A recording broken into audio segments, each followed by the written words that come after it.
Algérie, récupérer la devise du marché noir. L'autre défi de Tebboune. La relance socio-économique comprend tout un ensemble de réformes et de défis, dont la récupération de l'argent du marché noir, dinars et devises confondues. La réintégration de cet argent dans le circuit formel permettra de financer une partie de l'économie nationale. Cela va sans dire que le sujet évoquant le plan de relance socio-économique fait beaucoup parler de lui ces derniers jours.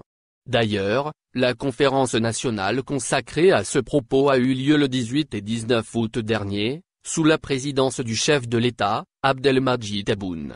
À l'ordre du jour, étaient discutés les principaux axes, dont la lutte contre le chômage et la promotion de l'emploi, le renouveau économique et la réforme financière.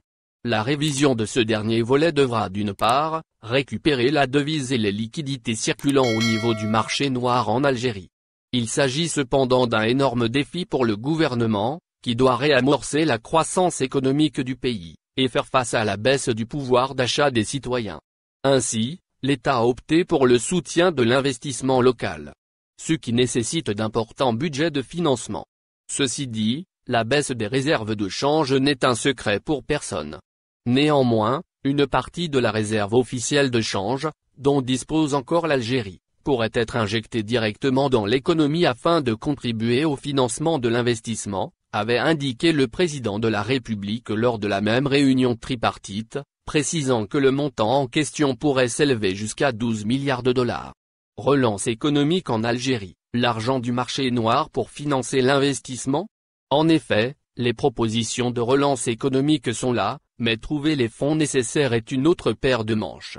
C'est pourquoi les autorités publiques ont décidé d'accélérer les outils de récupération, visant à réintégrer l'énorme masse d'argent, évaluée par des experts entre 60 et 80 milliards de dollars, qui circulent en dehors du circuit bancaire, pour ensuite transformer ces fonds en une croissance économique. Parmi les mesures prises à cet égard, le lancement de la finance islamique, avec ses produits bancaires conformes à la charia. Ce dispositif pourrait en effet servir de levier pour attirer ces fortunes, thésaurisées en dehors de la sphère légale par manque de confiance dans les établissements financiers. Ainsi, fournir de nouvelles collections d'actifs financiers s'inscrit dans un cadre devant restaurer la confiance du citoyen dans ces institutions financières et bancaires. D'autres moyens de récupérer l'argent du marché noir reposent sur la numérisation des administrations fiscales et bancaires, et la sensibilisation des Algériens à utiliser les cartes SIM et le paiement par machine électronique afin de remédier au phénomène du manque de liquidité. Il est clair que l'absorption de cette masse monétaire informelle figure dans les priorités du gouvernement. Pour le deuxième samedi consécutif, des centaines de manifestants à Kherrata dans la wilaya de Béja ont manifesté dans les rues pour porter les revendications du Irak réclamant l'instauration d'un véritable état civil et la fin de l'emprise des militaires sur le pouvoir politique en Algérie. Nous sommes les enfants d'Amirouche, nous ne connaissons pas la marche arrière, scandaient ces manifestants ce samedi 22 août en sillonnant les rues de Kherrata. C'est le peuple qui décide et nous allons vous enlever et vous dégager, ont crié encore ces manifestants pacifiques réitérant les appels à mobilisation pour poursuivre les protestations populaires du Irak afin d'aboutir au véritable changement démocratique souhaité par le peuple algérien. Avec cette deuxième manifestation après le samedi dernier 15 août, Kherrata s'est imposé comme le véritable cœur battant du Irak ou sa capitale comme aiment à le dire certains observateurs du mouvement populaire algérien. C'est la seule ville où les services de sécurité n'osent pratiquement jamais procéder aux interpellations et arrestations musclées des activistes et militants pacifiques. Kherrata veut redonner de la force aux Algériens afin de relancer les manifestations du Irak paralysées par de longs mois de crise sanitaire provoquée par la pandémie du coronavirus Covid-19. Le retour du Irak dans le respect des consignes sanitaires fait toujours débat et divise les Algériens. Certains sont favorables à ce retour immédiat. D'autres appellent encore à la patience et la vigilance.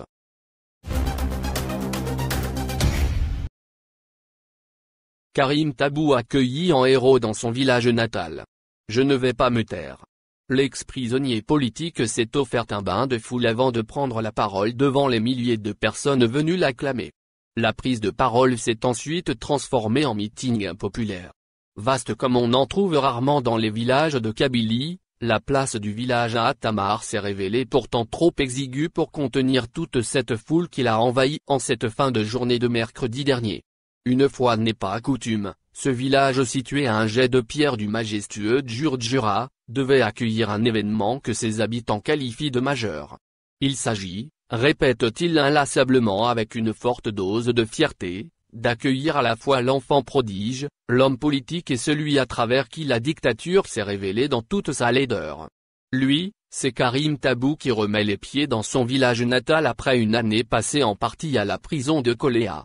Pour l'accueillir, les habitants d'Atamar comme ceux des villages voisins et de toute la région des Ouadias, se sont mobilisés comme lorsqu'il était en prison. Comme un seul homme. Les organisateurs de la rencontre étaient très nombreux, qui pour distribuer les masques et le gel hydroalcoolique, qui pour orienter le flux de personnes qui arrivaient au village et qui pour préparer l'accueil, prévu à 5 heures de midi, de cette figure parmi les plus en vue de la révolution du peuple.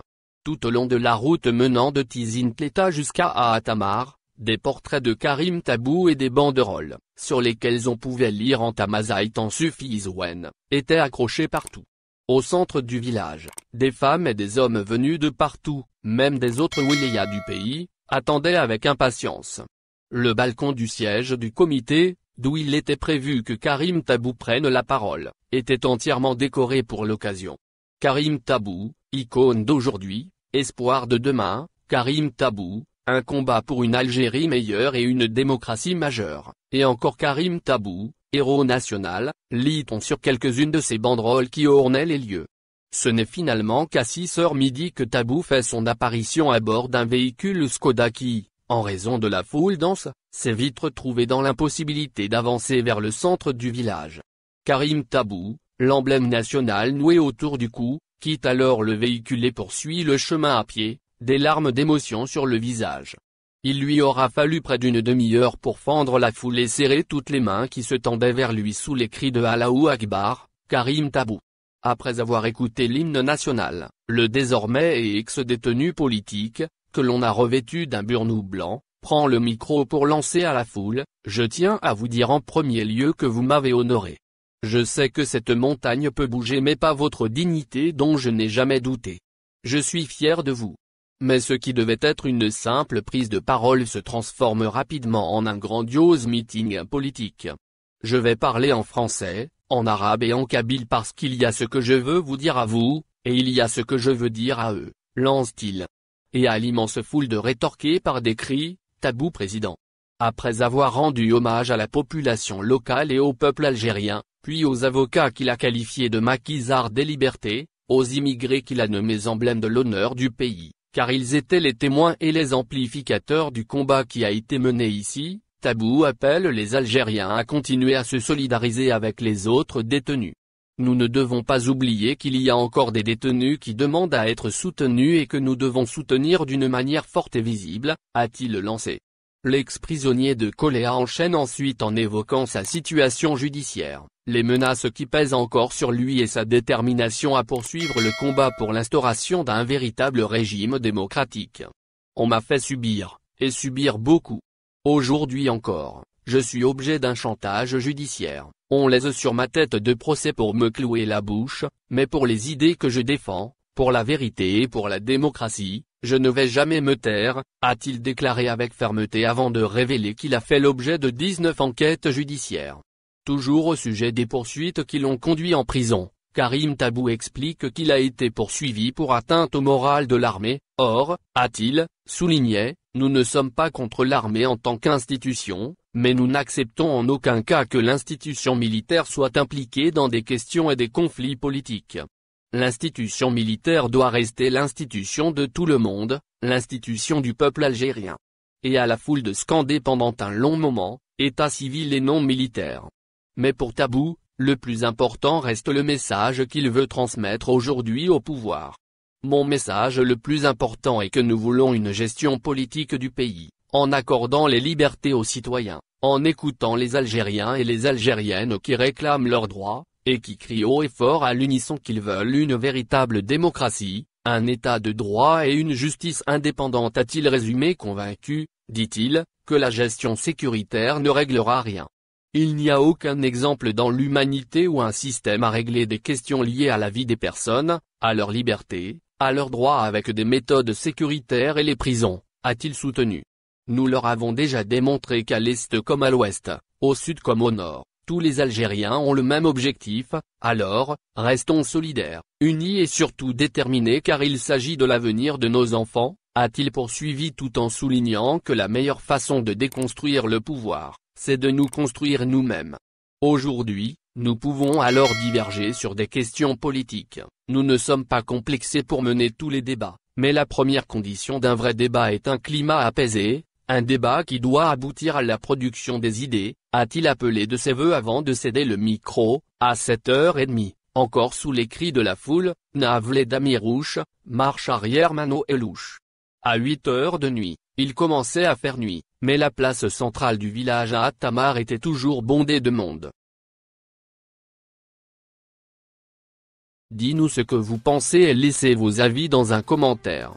Abonnez-vous et partagez la vidéo, merci pour votre attention, et n'oubliez pas de rejoindre la communauté Actuelle Info, ça fait plaisir de vous voir un nouveau membre.